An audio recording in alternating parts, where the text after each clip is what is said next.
bom dia a todos.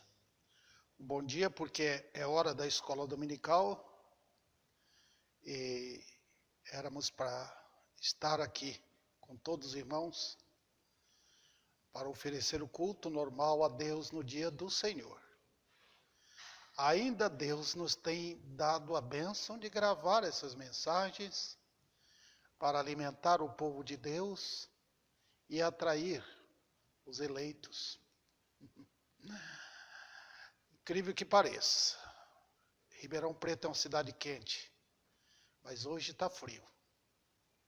E é tão gostoso esse tempo. Bem, vamos ao que interessa. Vamos à mensagem. No domingo passado eu dei a introdução aqui sobre a justiça de Deus. E minha expectativa é que atraiu o coração daqueles que realmente amam a palavra de Deus. O assunto é maravilhoso. Infelizmente, irmãos, nós estamos vivendo uma época em que o alicerce, o fundamento da verdade não é tão aprazível a muitos crentes. E a igreja de Deus precisa. Nosso alicerce é a rocha. Nós temos que saber o que é ser crente. Nós temos que saber que nós não podemos nem sequer pensar em andar como devemos, como crentes em Cristo, sem um fundamento certo. Então eu convido a vocês que amam a palavra de Deus para lembrar do versículo de 2 Coríntios 5, 21, que é o versículo usado aqui para tratar desse tema. Vou ler para vocês. Agora vocês podem abrir suas Bíblias aí, podem acompanhar comigo. Eu estou na versão atualizada, que é a versão que eu comumente uso. Não que as outras não sejam boas, mas eu estou acostumado com essa aqui, e naquilo que eu percebo que não está condizendo com o texto grego, eu vou corrigir. Então tem alguns versículos que na corrigida, por exemplo, são melhores do que na atualizada. Mas também é vice-versa aqui, né? Tem erros tanto de um lado quanto do outro. Tanto numa versão quanto na outra versão. Mas vamos ao texto. Aquele que não conheceu o pecado, ele o fez pecado por nós, para que nele fôssemos feitos justiça de Deus. Bem, eu preciso das anotações, porque sem elas eu não posso pregar organizadamente. Eu só quero relembrar o que foi dito no domingo passado. Eu dei apenas um ponto só, porque o assunto é muito, muito precioso, irmãos, para falar rapidamente. Então eu falei sobre o que aconteceu na igreja em Corinto.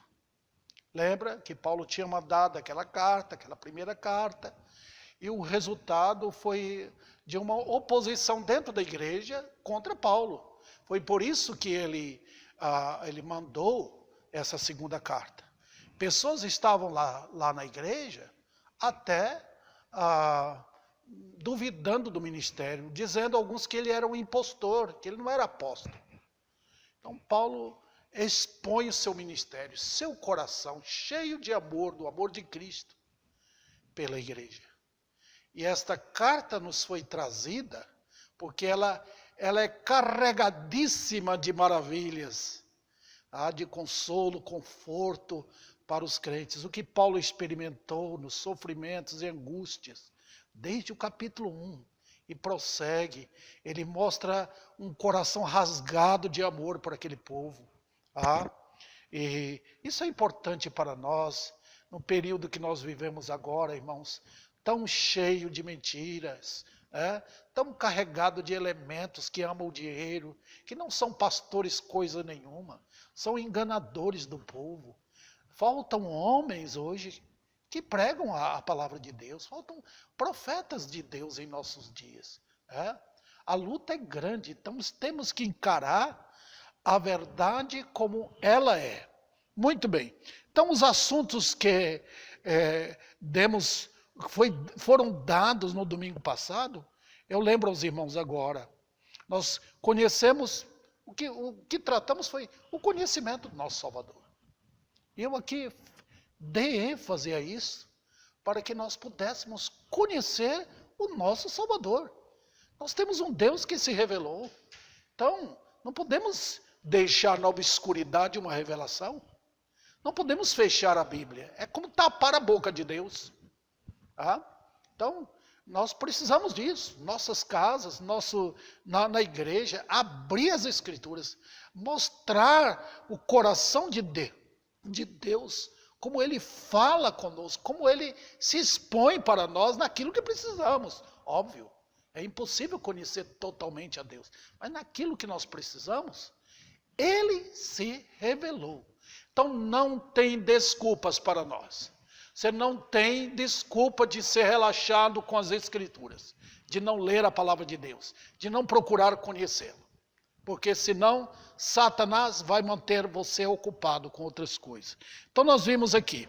Então os assuntos foram tratados o seguinte: nós conhecemos a origem dele, que ele veio do céu.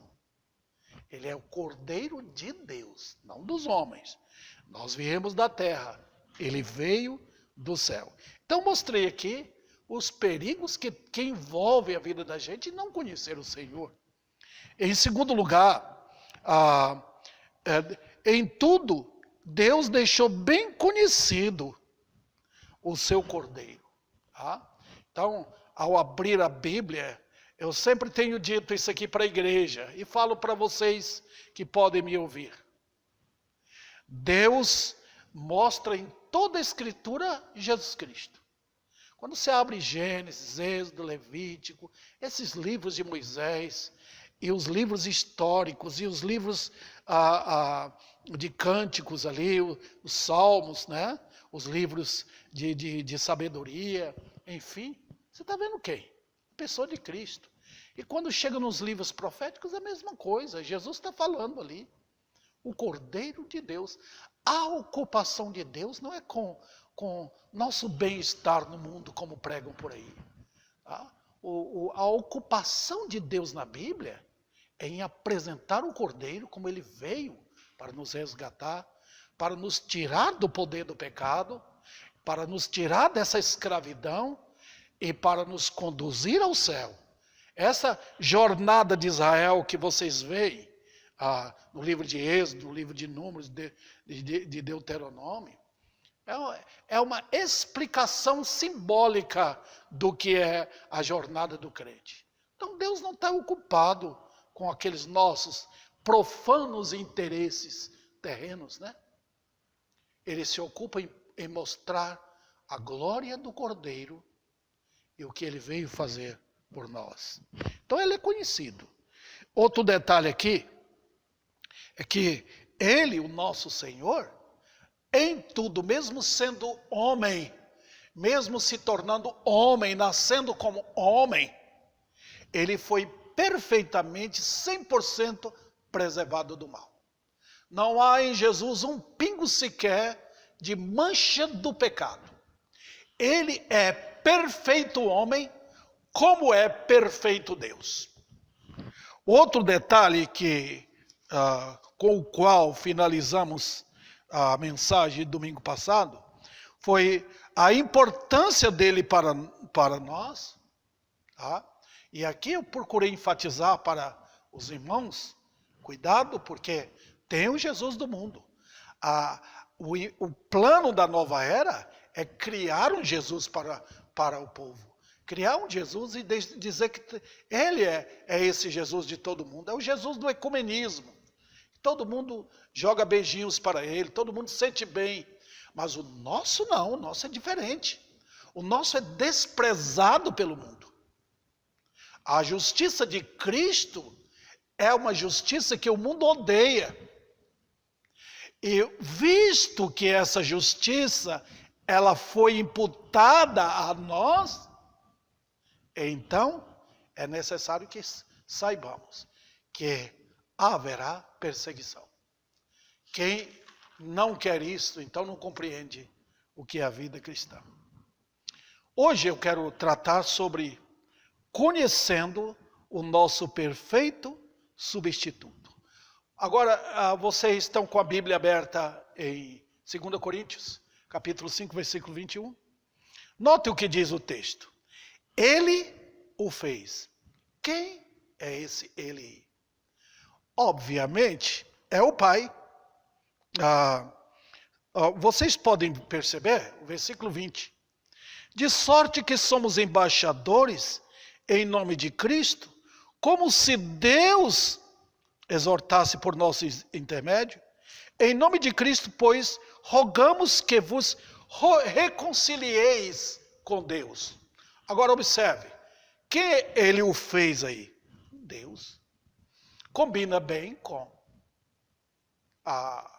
Isaías 53, que aprove a Deus moê-lo. Olha como nós estamos ligados a uma história do céu. Uma história que vem do alto a nós. Deus, o Pai, ele está intimamente ligado com o Filho. Ele mandou um cordeiro do céu para sacrificá-lo.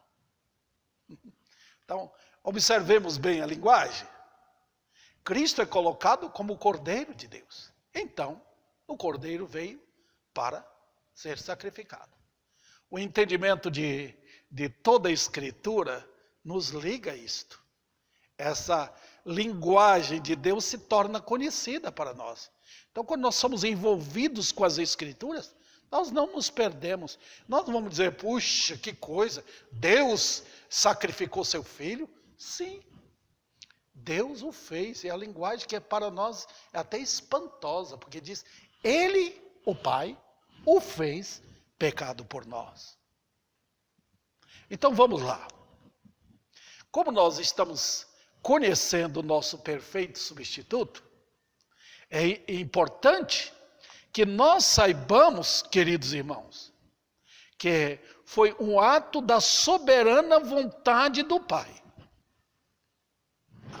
Nós estamos ligados aqui com elementos eternos, com ensinos que são provenientes da eternidade. Isso aqui nós não estamos ligados a coisas que os homens inventam, nem pastores. Não foi Lutero, não foi Calvino, não foi aquela cúpula de pastores batistas ou de outras denominações. Nem foi dos apóstolos. Nós estamos ligados com coisas eternas. Então nós não podemos cortar esse fio. Nós não podemos desligá-lo da energia, da fonte de luz que vem do céu. Então liguemos-nos a isto. Nós sabemos os planos eternos. Olha Efésios capítulo 1. O versículo 6. Tudo está ligado com esse propósito de Deus ao escolher um povo para si. Alguém da Trindade, que nós conhecemos como a segunda pessoa da Trindade, se voluntariou para morrer em nosso lugar. Aí está o ensino da cruz. Ele foi conhecido, o Cordeiro de Deus, o servo sofredor, desde quando? Desde a eternidade. Não foi algo que ocorreu assim, quando houve a queda e Deus falou, puxa, eu fui pego de surpresa. Quem é que vai me socorrer agora? Não houve uma invocação de Deus buscando um socorro. Não. Os planos já tinham sido feitos. Deus nunca é pego de surpresa. Deus nunca é pego de surpresa. Ele está fazendo o que aprouve fazer no conselho dele. E conselho envolve mais do que uma pessoa. Então houve três mentes santas e puras pensando nisto, envolvendo e decidindo decretos de Deus. Quem pode ir contra os decretos dele? Outro detalhe aqui, nós temos que ligar a Bíblia com a Bíblia. Em Isaías diz, foi do agrado do Pai, foi do agrado de Deus moer seu servo. O que é isso? Ali está a história da cruz. A história da cruz é contada sempre do ponto de vista de Deus, do ponto de vista do próprio Senhor Jesus Cristo, Salmo 22, ele na cruz, do ponto de vista de Deus o Pai, Isaías 53, e do ponto de vista dos próprios crentes, dos eleitos, nós vemos também Isaías 53. Que história maravilhosa, né? Profunda, gloriosa. Porque Deus fez isso. Nós cantamos aquele hino, pão da vida, pão do céu. Bora fazer pão, tem que ter os elementos necessários. E em especial, a farinha. Como é que faz o trigo? Como é que nós obtemos a farinha para fazer o pão? Um trigo teve que ser moído. Não é isto? Pois é.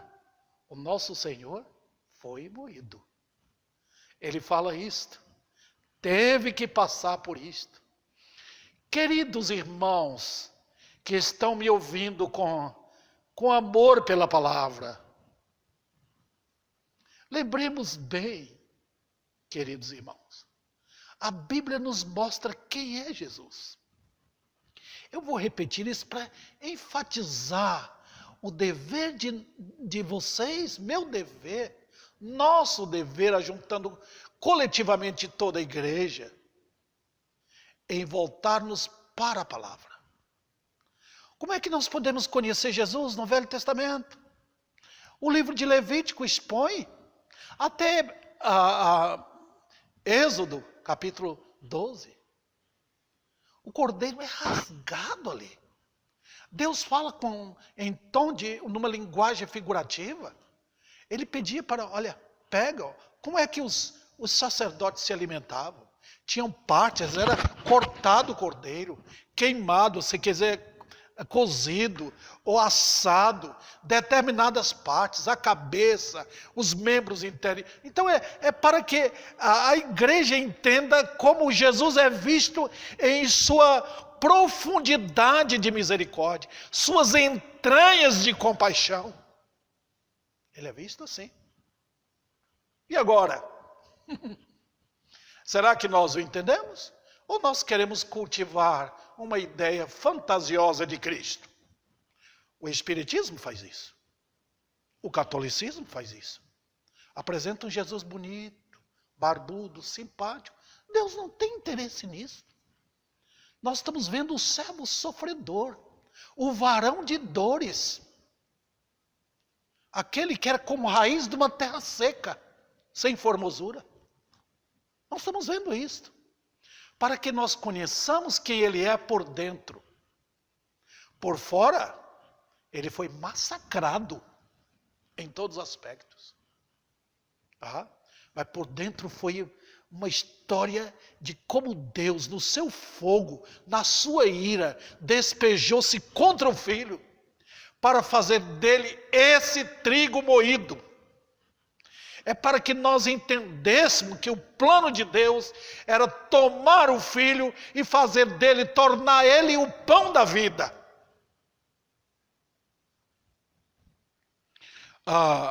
Numa outra linguagem ainda peculiarmente bíblica, para o espanto dos homens, ele diz, quem beber do meu sangue. Os judeus ficavam impactados de terror. Como pode? A proibição de comer, de beber sangue no Velho Testamento era clara. Todos os judeus sabiam. E especialmente sangue de homens. Canibalismo. Mas nosso Senhor está cortando tudo aquilo. Mostrando que ele é o cordeiro puro. Ele diz, pode beber do meu sangue, tem vida. Ele derramou por nós. Foi pelo sangue que ele comprou a igreja. Então, queridos irmãos. Esse é o nosso perfeito substituto. Houve também, da parte do nosso Senhor, uma completa submissão à vontade do Pai. Agora eu devo explicar isto. Por quê? Ele, como cordeiro mudo, o seu papel era tornar-se em todos os aspectos um cordeiro mudo. Perante os homens, perante os seus tosqueadores, ele não abriu a boca. É como se acontece quando pega uma ovelha, um cordeiro e vai sacrificá-lo.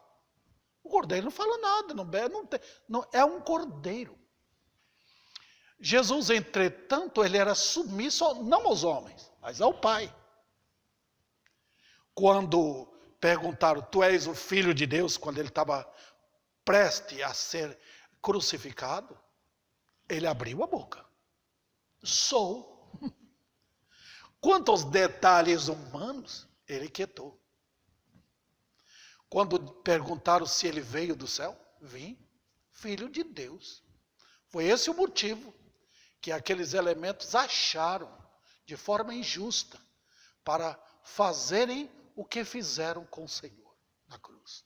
Os maus tratos, as zombarias, o desdém, as bofetadas, bateram nele. Mas a submissão dele foi ao Pai. Outro detalhe.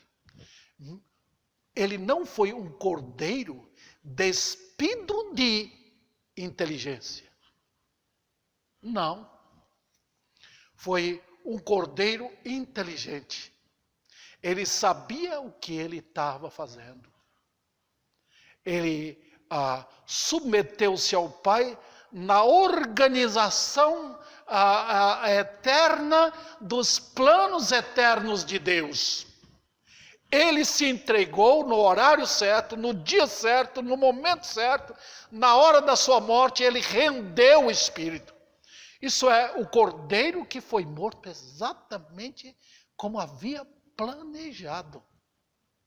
Várias vezes tentaram matá-lo, mas não tinha chegado a sua hora.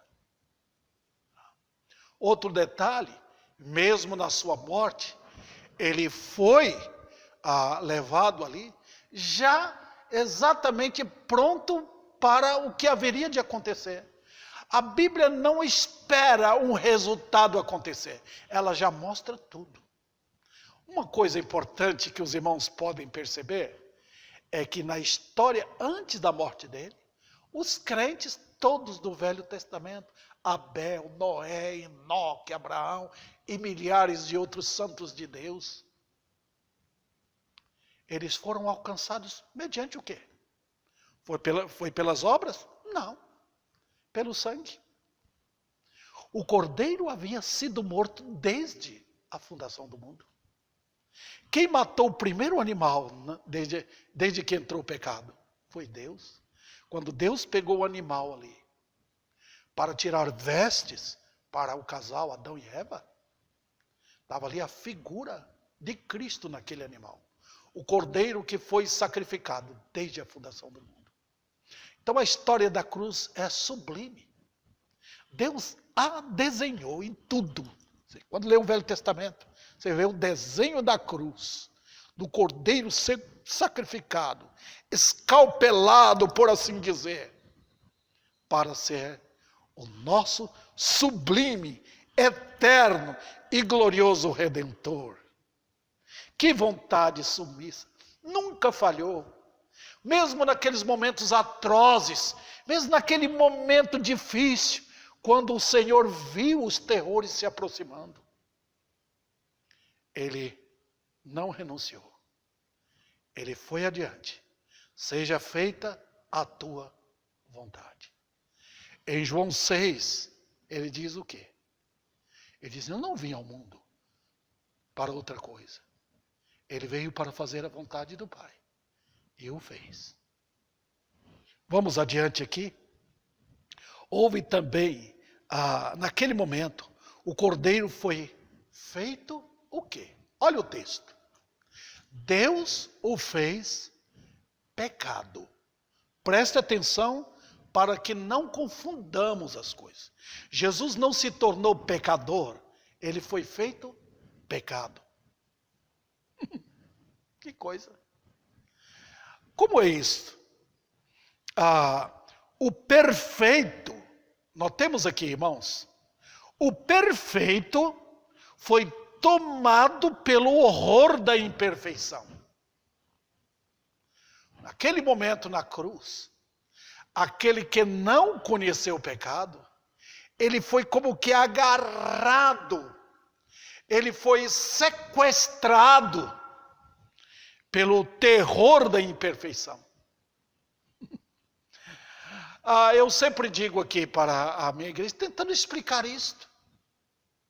Nós nunca vimos o horror do pecado em sua essência. Nunca.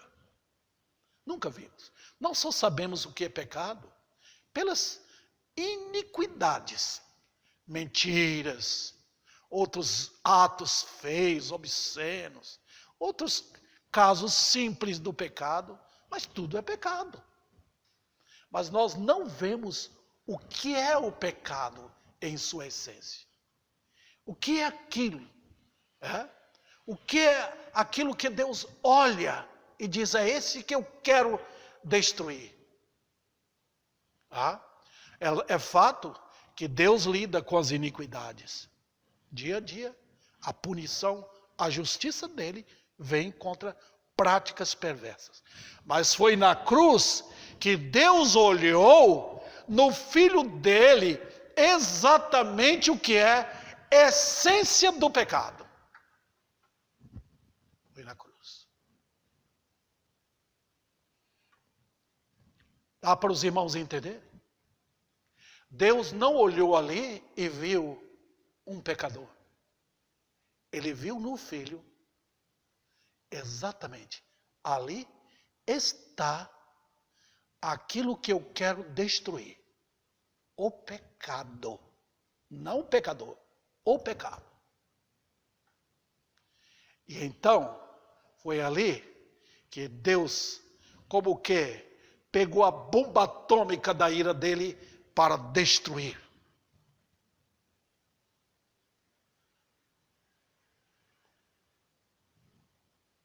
Nós entendemos isto? Foi nesse momento que o filho ficou só. Foi nesse momento de angústia que ele fala a respeito dele, o que é visto no Salmo 22. Toda a turba do mundo, toda a comitiva do inferno, tudo veio sobre ele, em tom de zombaria. Mas foi naquele momento que Deus sacudiu o mundo, a terra.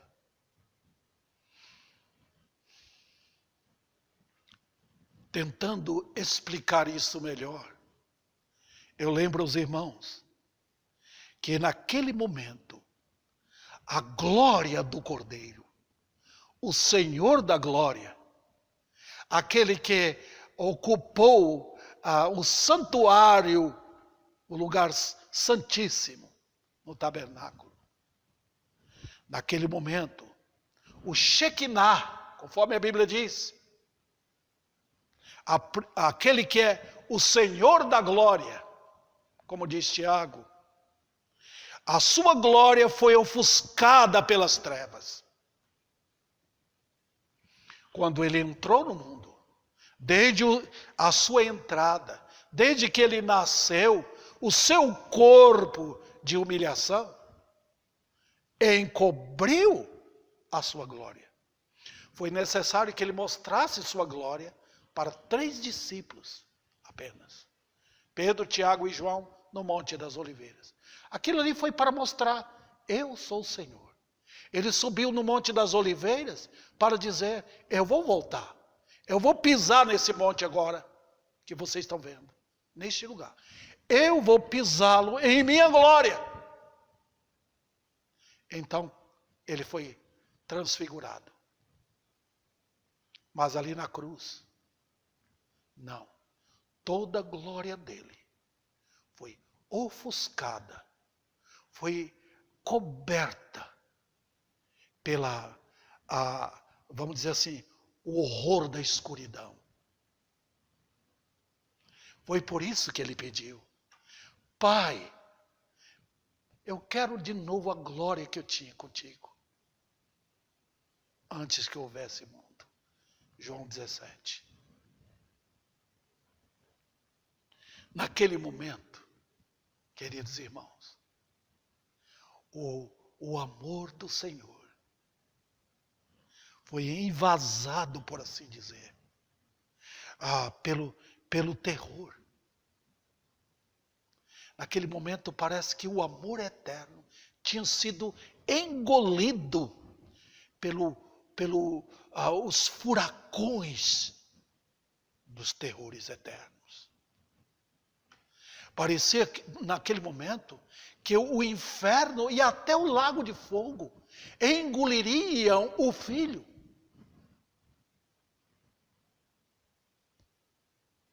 Parecia. Foi no momento trágico, aterrorizante da cruz. Naquele momento, o pecado simplesmente deixou sua ocupação de horror no universo e na igreja. E apareceu em sua forma hedionda e vil, maligna, no Filho de Deus. Dá para vocês entenderem? É difícil? Mas olha, queridos, esse pecado, esse terror que domina o mundo, para onde nós formos, em qualquer lugar deste mundo, eis as marcas, as pisadas horríveis, hediondas, terríveis, tremendas, pervertidas do pecado através da raça humana. Mas foi ali na cruz que o pecado apareceu no Filho, aprisionado, preso, ali na cruz. Apareceu em sua forma nefasta. Por quê? Porque Deus o fez. Não foi o diabo, não foram os demônios, não foram os homens. Deus o fez. Agora, compreendendo nós a soma de todos os pecados da igreja, quantos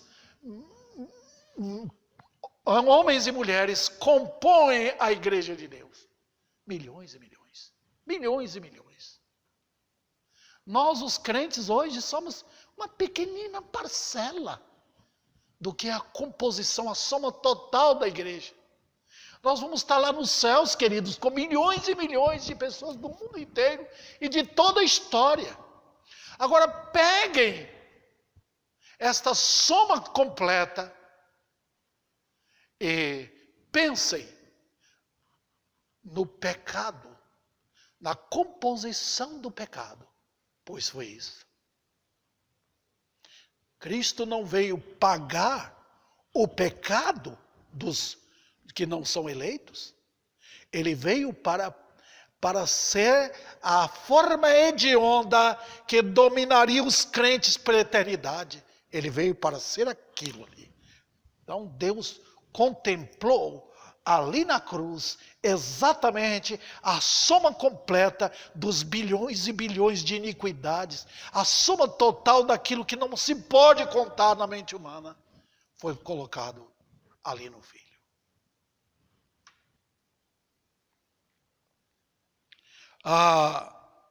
Outro detalhe que vocês não podem ver, aparece no texto aqui: Deus o fez pecado por nós.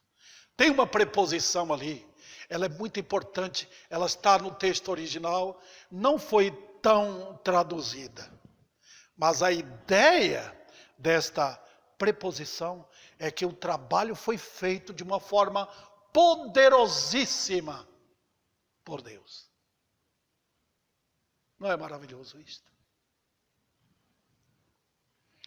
E, querida igreja, ali também, o Filho foi feito pecado. Toda nossa injustiça foi destruída no Filho de Deus. Uma vez que Ele morreu por nossos pecados, toda nossa injustiça foi realmente queimada ali pelo Filho de Deus. Tudo aquilo que eu penso que eu era alguma coisa. Tá vendo? Tudo aquilo que era tudo iniquidade. A Bíblia pega todos os atos dos homens. A Bíblia ajunta tudo isto para somar tudo pesado na balança de Deus. Não vale nada. Não tem peso nenhum. Tudo é chamado de injustiça. E o que a Bíblia diz em 1 Coríntios? Os injustos não herdarão o reino de Deus. Não vão entrar no céu. O injustiça não entra. Você pode ser crente de uma igreja, de um pastor. Você pode ter nome de crente. Mas se você não foi, vamos dizer assim, tomado pela justiça perfeita de Cristo, você está indo para o inferno. Então, a igreja, os santos de Deus, todo esse ajuntamento de iniquidade que Deus chama de injustiça, tudo foi massacrado ali na cruz. E nesse ponto aqui, qual foi o propósito? Está ali no final. Para que nós fôssemos feitos justiça de Deus. Agora, eu quero tratar do trabalho final. Conhecendo essa verdade em nossa própria experiência. Vamos para o versículo, a parte final do versículo. Para que nele fôssemos feitos justiça de Deus. Vamos lá. Em primeiro lugar, nossos pecados nele e sua justiça em nós. Veja bem, nossos pecados nele e a justiça dele em nós. Compreende isso? Então, vamos lá. Se alguém diz que é crente, mas não pode confessar esta verdade, é porque não é. Se você pode dizer de forma em confissão, de coração, em humildade, em temor ao Senhor, você que afirma que é crente, você pode dizer: Cristo morreu em meu lugar. Essa confissão há de determinar, mostrar que você entendeu, que a luz chegou ao seu coração, que houve uma troca. Uma troca injusta. Mas foi Deus quem fez. O que aconteceu? Meus pecados foram atribuídos a Ele, colocados nele. E a justiça dele para mim. Isso é troca. Está vendo aqui o que Deus fez? Então, queridos, não se preocupe. Deus não falhou. A troca foi incrivelmente perfeita. Eu tenho que entender isto. Presta atenção. Eu vejo muitos que são chamados de crentes vivendo com medo. Será que eu fiz o máximo possível? Será que eu estou fazendo trabalho? Será que eu li a Bíblia bem para dizer que eu vou para o céu? Bem, escute. Se você está ocupado com seus atos religiosos, tentando fazer alguma coisa para ver se merece alguma coisa, então você está em perigo eterno. Você não compreendeu a glória da salvação. Todo pecador, confesso, ele olha para a cruz. Ele olha para a cruz. Foi ali que meu Redentor se entregou por mim. Nós vemos isso naquela conhecida história, que é até contada em livros, do peregrino. Incrível como ele foi com seu fardo ali na cruz. Ele chegou e olhou para o Salvador, como que dizendo: Senhor, eu não suporto mais meu fardo. Eu sou um condenado. Eu sou um vil. Eu pequei contra ti. Miserável pecador. Mas eu sei que o Senhor morreu em meu lugar, para tirar meu fardo, para tirar minha culpa, para me livrar da penalidade eterna. E o que aconteceu? O fardo caiu. Queridos irmãos, isso não é brincadeira. Isso não foi um conto para ficar assim guardado na Bíblia. Isso foi para que o Evangelho fosse publicado da forma correta. Foi para que os pecadores de agora e de todo o tempo pudessem saber o que é o homem. O fato de que você foi aceito numa igreja, o fato de que você foi batizado na água, não indica que você é um crente. O que indica é como você foi em confissão ao Senhor. Eu não estou dizendo em choro. Eu não estou dizendo que você sentiu angustiado e chorando e gritando, não. Um coração sincero ao Senhor. Tu morreste em meu lugar. Não há brincadeira no verdadeiro crente. Não há insinceridade. Eu lembro aqui o que Paulo falou na sua carta aos Gálatas. Aqueles crentes estavam abandonando a verdade e voltando às práticas da lei. Eles estavam sendo atraídos pelos sistemas judaicos de vida, para os costumes da lei. Foi isso que Paulo falou. Vocês foram hipnotizados pela mentira? Deixaram a verdade da cruz? Tiraram os olhos de onde vocês foram atraídos pela misericórdia de Deus? Vocês perderam a visão do Cordeiro? Está vendo? Não é o que está acontecendo em nossos dias? Não há um abandono da verdade hoje? Claro que há. Eu lembro também, queridos irmãos, o modo como João Batista apresentou os seus discípulos. Era um homem de Deus. Ele não estava brincando. Ele não pregava para se mostrar. Ele não queria uma turma de homens atrás dele.